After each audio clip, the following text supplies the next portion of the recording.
और आपको बताएंगे 2 वक्त की रोटी के लिए हर वक्त की ख्वारी, लंबी लाइन में लगो, तवील इंतजार करो, बारी आने पर आटा मिले या ना मिले कोई गारंटी नहीं। फैसलाबाद में आटे के बहरान पर काबू न पाया जा सका। शहरी नकद आटे के लिए भी लंबी कतारों में ख्वार होने लगे। हुकूमत को आटे की फराहमी आसान बनाने में भी नाकाम करार दे दिया। आपको बता रहे हैं 2 वक्त की रोटी के लिए हर वक्त की ख्वारी, लंबी लाइन में लगो, तवील इंतजार करो, बारी आने पर आटा मिले या ना मिले कोई गारंटी नहीं है। फैसलाबाद में आटे के बहरान पर काबू ना पाया जा सका। शहरी नकद आटे के लिए भी लंबी कतारों में ख्वार होने लगे। हुकूमत को आटे की फराहमी आसान बनाने में भी नाकाम करार दे दिया। आपको बता रहे हैं लंबी लाइन में लगो, तवील इंतजार करो। बात करेंगे फजील अहमद से, हमारे साथ मौजूद हैं। फजील, आगाह कीजिएगा इस हवाले से। जी बिल्कुल, फैसलाबाद शहर के अंदर आटे की शदीद किल्लत है, जिसकी वजह से आम शहरियों को शदीद मुश्किलात का सामना है। इस वक्त फैसलाबाद के इलाका मिलत रोड उस्मान टाउन के अंदर हम मौजूद हैं, जहां पर लंबी मर्द ख़वातीन की लाइनें हैं और इसके अलावा इस्लाम नगर, ताज कॉलोनी, कलीम शीद पार्क और मदीना टाउन के अंदर भी लंबी इसी तरह शहरियों की लाइनें हैं। आटा खरीदने के लिए 2 वक्त की रोटी खाना जो है वो पूरा दिन ख्वार होना पड़ता है शहरियों को। शहरी हाथों में पैसे लिए लाइनों में खड़े रहते हैं कि आटा मिल जाए तो 2 वक्त की रोटी अपने बच्चों को खिला सकें, लेकिन लाइनों में लगने के बाद भी आटा मिलेगा या नहीं कुछ पता नहीं शहरियों को, जिसकी वजह से शहरियों का कहना है कि हुकूमत और इंतज़ामिया जो है वो सस्ते आटे की जो रसाई है आम शहरियों तक उसको आसान बनाने में नाकाम हो चुकी है। हुकूमत की जानिब से कोई ऐसे इकदाम नहीं किए जा रहे कि शहरियों तक आटा पहुँच सके। यहाँ पर शहरी मेरे साथ मौजूद हैं, उनसे पूछते हैं वो क्या कहते हैं। जी बताइएगा, आटा लेने के लिए क्या यहाँ पर लाइनों में लगना पड़ता है, क्या मुश्किलात हैं, क्या सर जी मेरा 4 दिन में आटे लेने लगी, अभी तक आटा नहीं मिला। तो दिहाड़ी भी तोड़ के तो आटा भी नहीं मिले, जलील करके जाना होता है। अल्लाह पाक ऐसे रहम कर लेता है, ये चोर रकम खत्म करना चाहिए। जी सारा दिन यहाँ पर खड़े रहते हैं, 4 रोज इनको हो चुके हैं लेकिन आटा नहीं मिल रहा, दिहाड़ी भी तोड़ना पड़ती है। और भी यहाँ पर कुछ शहरी मौजूद हैं, उनसे भी पूछने की कोशिश करते हैं कि उनका इस हवाले से क्या कहना है। जी आप बताइएगा, क्या कहेंगे, आटा खरीदने के लिए क्या मुश्किलात हैं, क्या कहेंगे। हमें लाइन में लगना पड़ता है, दिहाड़ी भी तोड़नी पड़ती है, और फिर भी लाइन कभी कभी आटा मिलता भी नहीं है। हम गाड़ी के पास पहुंच जाते हैं, कहते हैं आटा खत्म हो गया, घर को वापस जाओ, शाम को आटा नहीं होता, और क्या करें हम। शाम को घरों में आटा नहीं होता, बच्चों को 2 वक्त की रोटी खिलाना भी मुश्किल हो चुका है। शहरियों का यही कहना है कि कामकाज छोड़कर लाइनों में लगते हैं, लेकिन जब बारी आती है, ट्रक तक पहुंचते हैं तो पता चलता है कि आटा खत्म हो चुका है। कैमरामैन वकास आपको दिखाएंगे कि कितनी लंबी लाइनें हैं शहरियों की, जो सिर्फ और सिर्फ आटे की खरीदारी के लिए यहाँ पर मौजूद हैं। पैसे देकर आटा खरीदना है वो भी इम्तिहान बन चुका है शहरियों के लिए। शहरियों का यही कहना है कि इंतजामिया को और हुकूमत को चाहिए कि सस्ते आटे की जो रसाई है वो आवाम तक यकीनी बनाई जाए, ताकि गरीब आवाम आसानी से आटा खरीद कर अपने बच्चों को 2 वक्त की रोटी खिला सकें। और दिहाड़ी तोड़नी पड़ती है, इस चीज़ के हवाले से भी इंतजामिया को, हुकूमत को सोचना चाहिए कि मजदूरों का शहर फैसलाबाद है, जहाँ पर मजदूर जो हैं वो मजदूरी करने के बाद अपने बच्चों को रोटी खिलाने के काबिल बनता है। जब उनकी दिहाड़ी टूट जाएगी तो फिर आटा मिले या ना मिले उसका भी फ़ायदा नहीं रहता। तो ये मुतालबा किया जा रहा है शहरियों की जानिब से कि आटे की रसाई को शहरियों तक आसान बनाया जाए। जी बहुत शुक्रिया फजील अपडेट करने के लिए।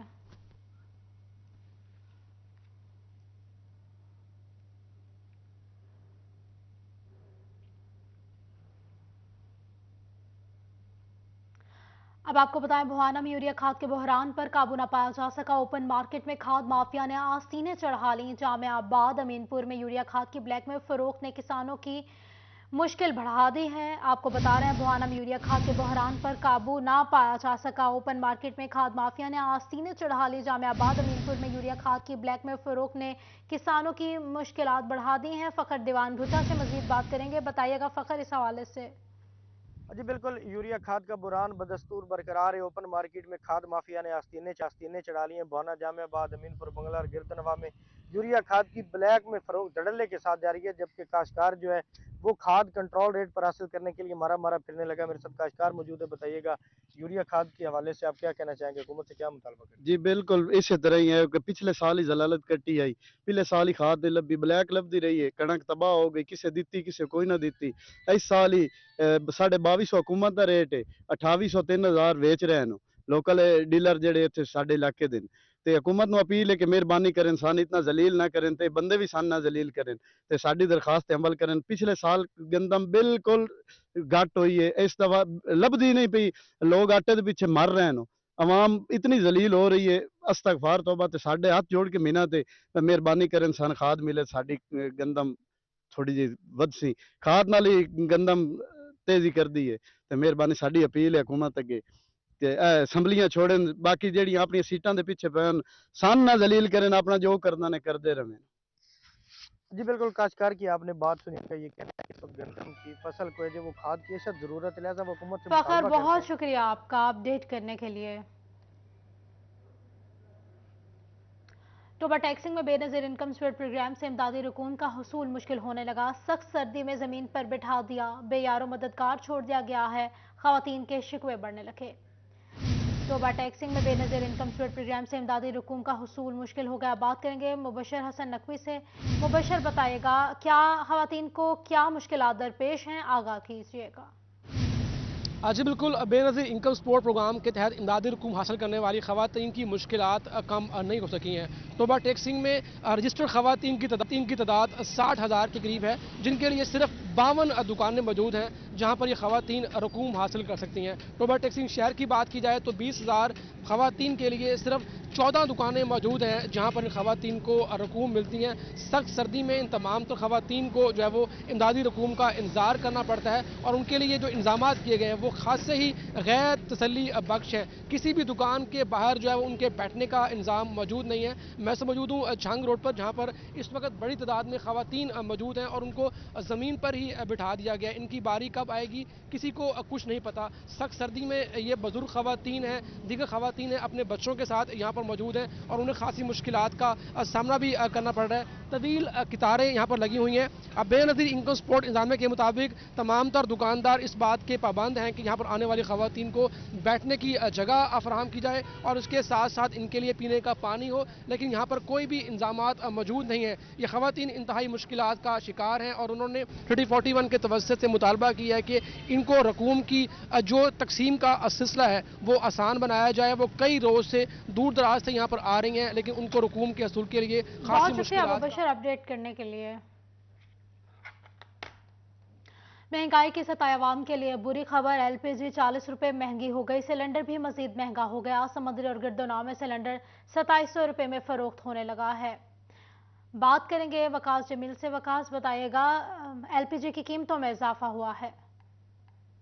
बिल्कुल जी, महंगाई के असरात जो है वो दिन ब दिन पाकिस्तान को अपने घेरे में ले रहे हैं और इसी हवाले से देखा जाए तो एलपीजी सिलेंडर जो है वो एक देहातियों के लिए एनर्जी का सोर्स है, अब वो भी महंगा होता जा रहा है और एलपीजी सिलेंडर की कीमत में भी इजाफा हो चुका है। फ़ी किलो के हिसाब से देखा जाए तो 30 से 40 रुपए किलो जो है वो फ़ी किलो के हिसाब से इजाफा हुआ। इसके वजूहत क्या हैं, किस तरह से महंगा हो रहा है, क्यों महंगा हो रहा है, क्या इससे असरात मुरतब हो रहे हैं? बिस्मिल्लाहिर्रहमानिर्रहीम। हमारे मुल्क के अंदर कुदरती गैस का फुकदान है, तो इसकी जगह जो है एलपीजी लेके उसकी ज़रूरियात, लोगों की ज़रूरियात पूरी कर रही है। तो बिलखसूस देहातों के अंदर तो गरीब आवाम के लिए तो एलपीजी की अशद ज़रूरत है, क्योंकि यहाँ पे गैस नहीं है। तो आगरा जो है पेट्रोलियम मसनूआत को कंट्रोल करती है। आगरा ने रेट इसका दिया है 2411 रुपये, मगर हमें प्लांट्स वाले जो हैं वो 2500 प्लस दे रहे हैं, तो लिहाजा वो पहले महंगा दे रहे हैं। तो हमारे और कस्टमर के दरमियान भी एक एतमाद का फुकदान पैदा हो रहा है, क्योंकि हमें महंगी मिल रही है, हम महंगी सेल कर रहे हैं। पर केजी का भी 40-50 रुपये फ़र्क है और सिलेंडर जो गवर्नमेंट ने रेट दिया है तो उसके अंदर भी 200-250 रुपये आप महंगा दे रहे हैं। तो अगर ये कंट्रोल रेट पे आगरा अपने रेट के ऊपर ये कस्टमर तक, हमारे डिस्ट्रीब्यूटर तक ही हमें गैस प्रोवाइड करती है, तो इंशाल्लाह हम गरीब आवाम को कंट्रोल रेट पे गैस देने के लिए पाबंद है। तो इंशाल्लाह देंगे भी, इसका फ़ायदा भी होगा। बिल्कुल जी, अगर आगरा जो है बहुत शुक्रिया वकास आगाह करने के लिए। सूबाई तरक्याती वर्किंग पार्टी ने मुख्तलिफ सेक्टर्स की 9 तरक्याती स्कीमों के लिए 13 अरब रुपए से ज़ायद फंड्स की मंजूरी दे दी। चिन्योट झंग रोड की तामीर मरम्मत के लिए 2 अरब 1 करोड़ 60 लाख रुपए की मंजूरी दी गई। बता रहे आपको सूबाई तरक्याती वर्किंग पार्टी ने मुख्तलिफ सेक्टर्स की 9 तरक्याती स्कीमों के लिए 13 अरब रुपए से ज़ायद फंड्स की मंजूरी दे दी। चिन्योट झंग रोड की तामीर मरम्मत के लिए 2 अरब 1 करोड़ 60 लाख रुपए की मंजूरी दी गई। आपको बता रहे हैं सूबाई तरक्याती वर्किंग पार्टी ने मुख्तलिफ सेक्टर्स की 9 तरक्याती स्कीमों के लिए 13 अरब रुपए से ज़ायद फंड्स की मंजूरी दे दी। चिन्योट झंग रोड की तामीर मरम्मत के लिए 2 अरब रुपए 1,60,00,000 की मंजूरी दी गई है। इमरान असम से बात करेंगे। जी इमरान, बताइएगा इजलास में क्या मामूलात ज़ेर बहस आया, आगाह कीजिएगा। जी बिल्कुल, प्लानिंग एंड डेवलपमेंट कम्प्लेक्स में सूबाई तरक्याती वर्किंग पार्टी का इजलास हुआ। इजलास की सदारत secretary PND board Sohail Anwar ने की। इजलास में मुख्तलिफ सेक्टर्स की 9 तरक्की स्कीमों के लिए 13 अरब से ज्यादा के फंड की मंजूरी दी गई और आफ्टरनून स्कूल प्रोग्राम के लिए 5 अरब 65 करोड़ के फंड की मंजूरी दी गई। जिला चिन्योट में चिन्योट जंग रोड की बहाली के लिए 2 अरब 1,60,00,000 रुपए की फंड की मंजूरी दी गई और ये चिन्योट का ऐसा प्रोजेक्ट है जहां पर अरसा दराज से चिन्योट जंग रोड जो है वो खस्ता हाली का शिकार है। PND की जानब से चिन्योट जंग रोड के लिए 2 अरब 1,60,00,000 फंड की मंजूरी दी गई।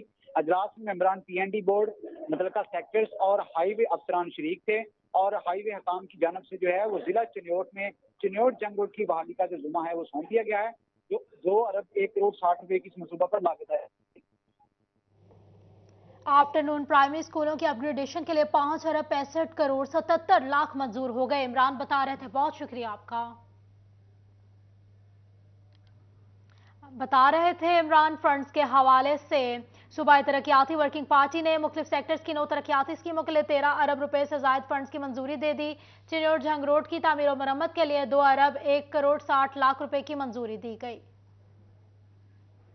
जंग में 1 अरब 40 करोड़ की जायद लागत से जंग गोजरा रोड की तामीर का आगाज कर दिया गया। जंग को मोटरवे से जोड़ने वाली अहम तरीन सड़क की तामीर से सफर जल्द और आसान होगा। सफर की बहाली पर बात करेंगे। आपको बता रहे हैं, जंग में 1 अरब 40 करोड़ रुपए की लागत से जंग गोजरा रोड की तामीर का आगाज कर दिया गया। इस हवाले से बात करेंगे रमजान मिर्जा से। बताइएगा रमजान।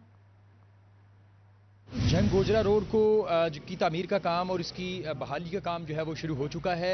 इस मंसूबे के तहत ना सिर्फ इस सड़क की कुशादगी जो है वो होगी और बल्कि इसके साथ साथ जो बहाली है उसके ऊपर भी जो है वो काम होगा। पहले मरहले में गोजरा जंग रोड का वो हिस्सा जो कि ज़िला जंग की हदूद में आता है, 10 किलोमीटर का ये हिस्सा जो है उसकी तामीर का काम शुरू किया गया है और इस सिलसिले में जंग बाईपास से लेकर जो अड्डा खुई है वहाँ तक जो जाते हुए लेफ़्ट साइड है उसकी खुदाई इस वक्त जारी है और इसकी कुशादगी के लिए जो है वो 6 से 8 फुट जो है वो मट्टी उठाई जा रही है, जिसके बाद इसकी जो है वो बेस बनाई जाएगी, सब बेस और फिर बेस बनाई जाएगी, जिसके बाद जो है वो इसका दायां हिस्सा जो है उसको उखाड़ कर उसकी तामीर का काम जो है वो शुरू किया जाएगा। इसका फ़ायदा जो है वो बुनियादी तौर पर ना सिर्फ जंग के बासियों को होगा बल्कि इसके साथ साथ वो अफराद जो कि त्रिमू बैराज से जो है वो गुजरते हैं और मोटरवे से उतरते हैं उनको भी जो है वो इस सड़क की बहाली से जो है वो फ़ायदा मिलेगा, क्योंकि वो सड़क जो कि वो सफ़र जो कि पहले लगभग 45 मिनट लेता है, इस सड़क की तामीर और बहाली के बाद वही सफ़र जो है वो 30 से 25 मिनट तक जो है वो चला जाएगा। इससे ना सिर्फ जो गोजरा के रहने वाले बासी हैं उन्हें जंग पहुंच जो है वो आसान होगी, बल्कि इसके साथ साथ दो शहरों के माबैन जो है वो रात के वक्त जो है वो भी सफ़र आसान होगा। पहले फ़ेज़ के अंदर जो हिस्सा जंग के अंदर 10 किलोमीटर का आ रहा है उसकी तामीर का काम जो है वो शुरू किया गया है। दूसरी जानब ज़िला टोबा की जानब से वो हिस्सा जो कि तहसील गोजरा का हिस्सा है उसके ऊपर भी जो है वो जल्द काम शुरू करने की नवीस सुनाई जा रही है। शुक्रिया आपका। फैसलाबाद में तरक्याती स्कीमों के हवाले से बुरी खबर, पंजाब असेंबली की तहलील के बाद सूबाई काबीना भी खत्म हो गई। शहर में जारी तरक्याती स्कीमों के फंड्स रुक गए, सैकड़ों स्कीमों के मंजूर फंड्स भी रुक गए। अब्दुल रहमान से बात करेंगे। बताइएगा अब्दुल रहमान। फैसलाबाद में डेवलपमेंट स्कीमों के हवाले से तो पंजाब असेंबली की तहलील के बाद बुरी खबर यह है कि तमाम किस्म की डेवलपमेंट स्कीमें रोक दी गई और इस सिलसिले में जितने भी कंटिन्यू स्कीम्स थी उनके भी फंड्स का मसला पैदा हो जाएगा। वाज़ेह रहे कि फैसलाबाद में तमाम MPS को 1 अरब रुपए के फंड्स दिए गए थे, जिसमें तकरीबन 25 से लेकर 50 तक जो है फंड एग्जीक्यूट हो चुके थे, बाकी के अभी चल रहे थे, वो तमाम काम रुक चुके हैं। और इसके अलावा यहाँ पर सड़कों की तामीरें नो की जा रही थी, तामीर मुरम्मत की जा रही थी, पैच वर्क का काम, स्ट्रीट लाइट्स का काम, इसके अलावा वाटर फिल्ट्रेशन की तामीर का काम, तो वो तमाम काम रोक दिए गए हैं। वाटर सप्लाई स्कीमें भी रुक गई हैं। देही इलाकों में जो 4 दीवारी होनी थी कब्रिस्तान के और मुख्तलिफ सरकारी इमारतों की, वो सिलसिला भी रोक दिया गया और अब नई हुकूमत के आते साथ ही ये फंड्स जारी किए जाएंगे। बता दिया गया लोकल गवर्नमेंट और तमाम लोकल बॉडीज़ मुकामी हुकूमतों के तहत जितनी भी डेवलपमेंट्स हो रही थी, एडमिनिस्ट्रेटर करवा रहे थे, वो तमाम रोक दी गई है। और अब बता दिया गया कि नई हुकूमत जब आएगी उसके बाद ही डेवलपमेंट स्कीम्स हो सकेंगी और सिर्फ वही स्कीमें मुकम्मल की जाएंगी जिनके फंड्स भी आ चुके हैं और जिन पर काम भी तकमील के मराहल में, सिर्फ उन्हीं स्कीमों पर मज़ीद फंड्स एलोकेट होंगे। जो नई स्कीमें जिनके फंड्स अभी तक एलोकेट नहीं हुए, अब्दुल रहमान, बहुत शुक्रिया आपका। नेशनल असेंबली के हलकों में भी बिजली के मंसूबे इल्तिवा का शिकार हो गए। रीजन भर में 293 बिजली की नई स्कीमों पर फंड्स की कमी के बायस काम रुक गया। आपको बता रहे हैं नेशनल असेंबली के हलकों में भी बिजली के मंसूबे इल्तिवा का शिकार हो गए। कौन कौन से हलकों में काम मुतासर हुआ है, जान लेते हैं अवैस अली से। अवैस, बताइएगा। अदम इस्तेहकाम जो है वो फेस्को में नई बिजली मंसूबों को बुरे अंदाज से मुतासर करने लगा है। इसी वाले से फेस्को में बिजली के 293 स्कीमों पर 34 करोड़ रुपए की रकम जो है वो मुख्तस की गई ताकि बिजली के नए मंसूबों को मुकम्मल किया जा सके, मगर जो है वो फंड्स डीसी ऑफिस की जानिब से फेस्को को जारी ना किए जा सके। फंड्स की कमी की वजह से फैसलाबाद रीजन भर में कौमी असम्बली के 6 हल्के जिनमें NA 101, NA 103, NA 107, 9 और NA 110 जो है वो शामिल है। कौमी असम्बली के 6 हलकों में जो है वो बिजली मंसूबों पर काम मुकम्मल तौर पर रुक चुका है। हालात के पेश नज़र फेस्को की जानिब से पहले मरले में डीसी ऑफिस को जो है वो खत लिख दिया गया है और 7 करोड़ रुपए की रकम जो है वो मांगी गई है ताकि रकम जल्द अज जल्द फ्राहम की जाए और बिजली मंसूबों पर काम जो है वो जारी रखा जा सके। इसी वाले से जो है वो डीसी ऑफिस की जानिब से ताहाल फेस्को को जो है वो जो दरकार बजट है उसकी रकम फ्राहम नहीं की गई और फंड्स जो हैं वो फ्राहम नहीं किए गए, जिसके पेश नज़र फैसलाबाद रीजन भर में कौमी असम्बली के 6 हल्कों में नई बिजली आपका। पंजाब में सियासी अदम इस्तेहकाम, तरक्याती मंसूबे भी मुतासर होने लगे। परवेज राही के जाने से रेस्क्यू 1112 को फंड्स ना मिल सके, मुरासले किसी काम ना आए। बात करेंगे इमरान असम से। इमरान, बताइएगा। ये बिल्कुल सुबह में जारी सियासी अदम इस्तेहकाम के बायस फैसलाबाद में तरक्याती मंसूबे इल्तवा का शिकार हो रहे हैं। फैसलाबाद में रेस्क्यू 1122 के मंसूबे हैं, उनके लिए महकमा बिल्डिंग फैसलाबाद को करोड़ों के फंड सरकार हैं। डिस्कोट में रेस्क्यू स्टेशन की तमीर नो का मंसूबा शुरू किया गया था जिसके लिए 2 करोड़ 70 लाख से ज्यादा के फंड से महकमा बिल्डिंग हकाम ने तमीर मरम्मत का काम जो है वो तकमील के आखिरी मराइल में छोड़ा। अभी जो है वो महकमा बिल्डिंग फैसलाबाद को रेस्क्यू स्टेशन डिस्कोट के लिए 1 करोड़ 19 लाख के फंड सरकार हैं और इसी तरह जो है वो रेस्क्यू काम की जानब से अमीपुर बंगला में जो है वो रेस्क्यू स्टेशन की तमीर नो का मंसूबा शुरू किया गया था, लेकिन ताहाल उस स्कीम के लिए भी है वो महकमा बिल्डिंग फैसलाबाद को फंड ना दिए जा सके, जिसकी वजह से जो है वो सुबह में जारी सियासी अदम इस्तेहकाम की वजह से फैसलाबाद में रेस्क्यू के जो 2 बड़े मंसूबे हैं उसके लिए जो है वो फंड सरकार हैं और जंग रोड पे भी जो है वो जारी डिस्पोजल सेंटर जो है वहां पर फैसलाबाद में रेस्क्यू स्टेशन के डिस्पोजल सेंटर की बहाली का मंसूबा भी इल्तवा का शिकार हो रहा है और साबिक वज़ीर पंजाब परवेज लाई जो रेस्क्यू 1122 को टॉप प्रायोरिटी पर रखते थे, अभी जो है उनकी जाने से जो है वो फैसलाबाद में रेस्क्यू के मंसूबे इल्तवा का शिकार हो रहे हैं। महकमा बिल्डिंग फैसलाबाद को डिस्कोट में रेस्क्यू के मंसूबा की तकमील के लिए आपका। शहर में 4 से 5 घंटे की गैर एलानिया लोड शेडिंग ने सन्नतों को मुतबादिल और महंगे जनरेटर पर मुंतकिल कर दिया, जबकि मजदूर तबका कहता है कि बिजली बंद हो जाने के बायस हम स्टिचिंग बोनस से महरूम रह जाते हैं। बात करेंगे शहराज भट्ट से। शहराज, बताइएगा। कि लोड शेडिंग ने इस वक्त सनतकारों को परेशान कर रखा है। इस वक्त फैसलाबाद शहर के हवाले से बात करें तो लोड शेडिंग मुसलसल जारी है। 4 से 5 घंटे की लोड शेडिंग एक दिन में की जा रही है मुख्तलिफ इलाकों में, जिसकी वजह से कारोबार बहुत ज़्यादा डिस्टर्ब है। सनतकार हमारे साथ मौजूद है, उनसे गुफ्तगू करते हैं, जानते हैं इस हवाले से क्या कहेंगे। आप ये बताएगा स्नैन साहब कि इस वक्त बिजली की लोड शेडिंग भी है, ऊपर से आपको बिल्स भी ज़्यादा आ रहे हैं, क्या कहेंगे? देखिए शराज भाई, दिन में 5 से 6 घंटे लाइट बंद होती है तो 1 घंटे का डीजल जो है 2 से 3 हज़ार रुपये का लग जाता है जनरेटर का, क्योंकि मशीनरी चलानी होती है, डीजल तो ज़्यादा लगना ही है। पिछले महीने मैंने 1.5 लाख रुपये का डीजल डलवा लिया है, जिसकी वजह से मैं लेबर को अभी तक तनख्वाहें नहीं दे सका। मेरी लेबर की तनख्वाहें बनती हैं 4 लाख रुपया, शहर काम नहीं चल रहा। 1.5 लाख रुपये आपने बताया कि डीजल का बिल है, और बिजली का बिल कितना है? बिजली का बिल आया 4.25 लाख, यानी तकरीबन 5 से 6 लाख रुपए सिर्फ आप बिजली के मद में ही दे रहे हैं। मेरी सारी लेबर मेरे पास एहतिजाज कर रही है कि मैं तुम्हारी तनख्वाहें दें, मैं किधर से तनख्वाहें दूं, मैं डीजल डलवाऊं, काम चलाऊं, कि शहर से पैसे मिल नहीं रहे। ठीक है, मार साहब ये बताइएगा कि लेबर किस हद तक परेशान हो, जब 1 घंटा लाइट चली गई और डीजल नहीं है, लेबर फारिग बैठी? जी शराब भाई, हमारी जो लेबर है ना, एक दिन में तकरीबन 50 फुट बनाती है एक मशीन। तो जब 2 या 3, 5, 6 घंटे लाइट बंद हो जाएगी तो वो 5-6 दिन की प्रोडक्शन या घंटे की प्रोडक्शन है वो कम हो जाएगी। तो वो आधे फुट बनेंगे। उनका जो स्टिच बोनस होता है वो उनको नहीं मिलता है। जो 12 घंटे काम करने का स्टिच बोनस होता है ना, उनको 300-400 रुपया, वो एक दिन का नुकसान हो जाता है उनका। ठीक है, नुकसान हो रहा है ना सिर्फ मालिकान को बल्कि लेबर को भी नुकसान हो रहा है, और लेबर की भी स्टिच बोनस जो है वो भी बताया जा रहा है कि वो लोड शेडिंग की वजह से जो है वो मुतासर हो रहा है। शराज, बहुत शुक्रिया आपका। एक्सपोर्टर्स की मुल्की मईशत को बेहतर बनाने की कोशिशें तो हुकूमत की जानिब से भी बरामदकारों का हक दिया जाने लगा। स्टेट बैंक को 25 अरब रुपए के बकाया जात एक्सपोर्टर्स को ट्रांसफर करने की हिदायत जारी कर दी गई। बात करेंगे मोहम्मद बिलाल डोगर से। जी बिलाल, बताइएगा।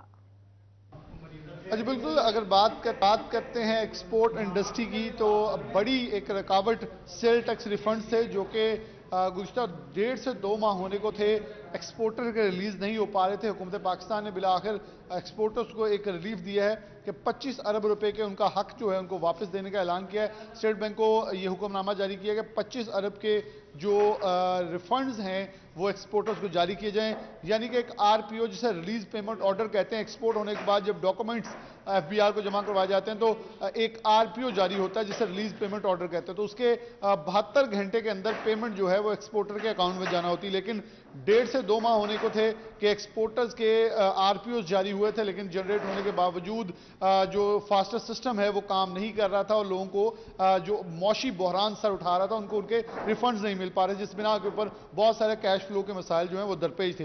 एक्सपोर्टर्स को 25 अरब मिलने से यकीनन तौर पर जो इंडस्ट्री है, जो टेक्सटाइल इंडस्ट्री भी है और एक्सपोर्टर्स भी हैं, एक्सपोर्ट ओरिएंटेड इंडस्ट्री को कुछ रिलीफ मिलेगा। खासतौर पर इसी कैश फ्लो का जो मसला था उसमें कुछ रिलीफ आने से आलमी ऑर्डर्स जो कि इस वक्त एक्सपोर्टर्स के पास मौजूद हैं उनको कंप्लीट करने में आसानी होगी, क्योंकि पहले से रॉ मटेरियल बहुत शॉर्ट है। बिलाल, शुक्रिया आपका।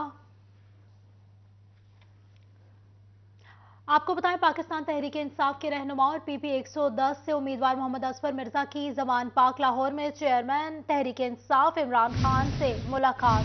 फैसलाबाद की सियासी सूरत हाल पर तबादला ख्याल क्या। बात करेंगे वकास बेग से। वकास, बताएगा इस मुलाकात के हवाले से।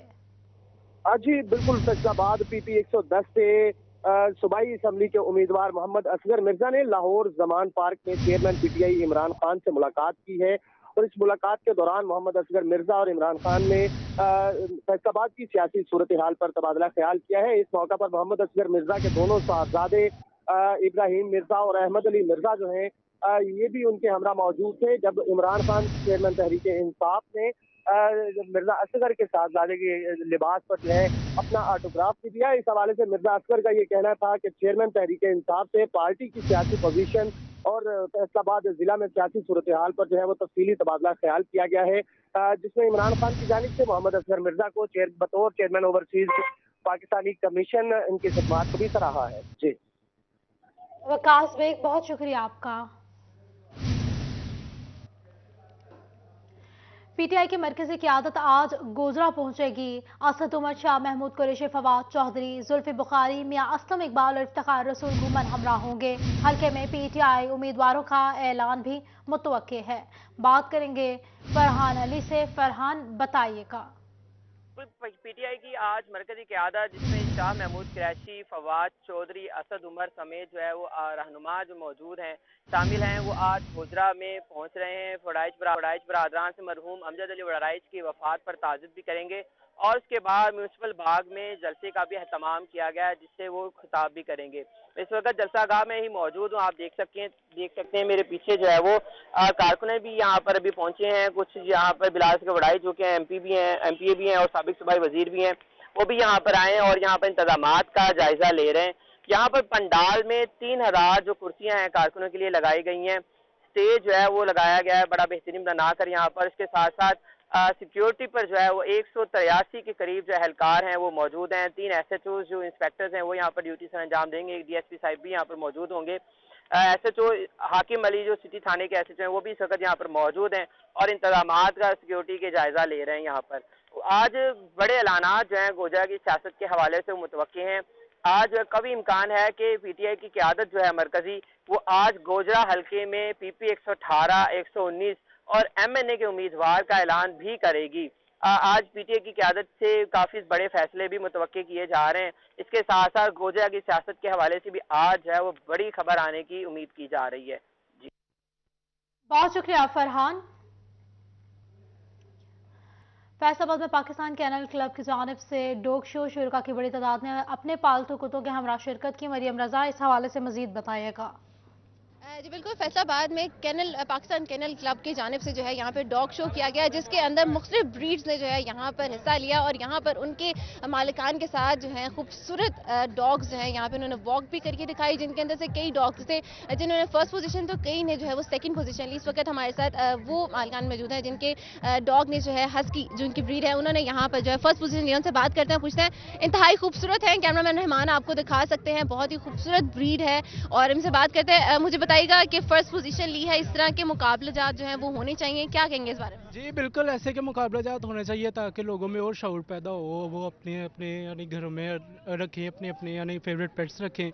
और डॉग जो ऐसा है कि ना ये बड़ा समझदार डॉग है, तो ऐसे मैं कहता हूँ कि हर बंदे को शौक होना चाहिए और ऐसे मुकाबला जात होने चाहिए ताकि लोगों में ना शौक पैदा हो। इसके साथ साथ क्या कहेंगे कि यहाँ पे कौन कौन सी ब्रीड्स जो थी वो ज़्यादा अच्छी थी, लेकिन आपका जो है आपका डॉग आपका पेट जो है वो आज ले गया नंबर, तो क्या कहेंगे इस हवाले से? यहाँ पे मुख्तलिफ ब्रीड्स आई हुई थी जैसे कि German shepherd, black shepherd, Rottweiler, और जो हस्कीज थी उनकी तादाद बहुत कम थी और ये जो हस्की है इसको ना संभालना और पालना बहुत मुश्किल है, तो इसलिए संभालना और पालना बहुत मुश्किल है। और भी अफराद मौजूद हैं, उनसे भी बात करते हैं, पूछते हैं। मुझे बताइएगा कि बड़ी मजबूती से आपने इसको इस वक्त पकड़ा हुआ है, क्या एक कुत्ते को पालना, उसको अपनी तरह से ट्रेन करना कितना मुश्किल है? ये इंतहाई मुश्किल हो जाता है क्योंकि देखें ये तीनों टाइम में जो है चिकन खाएगा, मीट खाता है ये, उसके बाद सुबह में इसका नाश्ता है जो स्लाइस और अंडे हैं, तो ये रहता है एसी में रहता है गर्मी में, और सर्दियों में तो नॉर्मली मौसम में ये चिल करता है। यहाँ पे फैसलाबाद में जो है एक प्रोग्राम जो है इनकाद किया गया जहाँ मरियम बहुत शुक्रिया आपका। न्यूज़ स्टूडियो से फिल वक्त इतना ही।